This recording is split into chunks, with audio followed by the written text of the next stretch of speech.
सप्टेंबरला ओबीसींची संघर्ष यात्रा।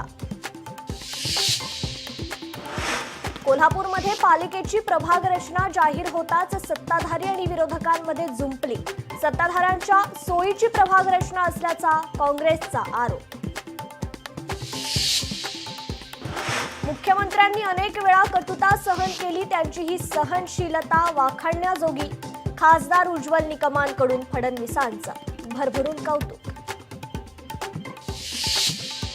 सिंधुदुर्ग जिल्ह्यातील कुडाळ नगरपंचायतीमधील भाजपच्या 8 पैकी 6 नगरसेवकांचं निलंबन।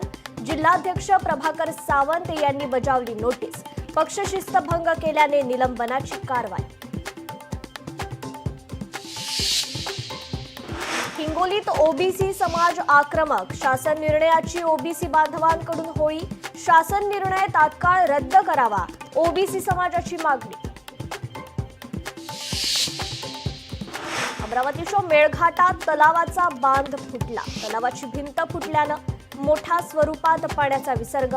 30 हेक्टरवर शेती पिकांचं मोठं नुकसान। दिल्लीत मुसळधार पावसामुळे यमुना नदीने ओलांडली धोक्याची पातळी। पूरग्रस्तांच्या छावण्यांतही घुसलं पाणी। प्रशासनाकडून लोकांना सतर्क राहण्याचं आवाहन।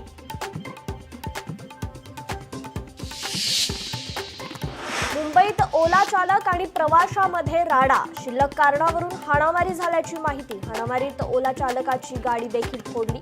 या प्रकरणी पोलिसात गुन्हा दाखल।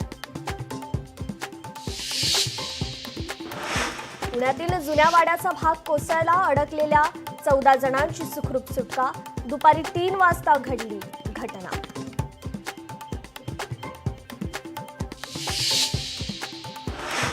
आणि आता एक नजर महत्त्वाच्या हेडलाईन्सवर।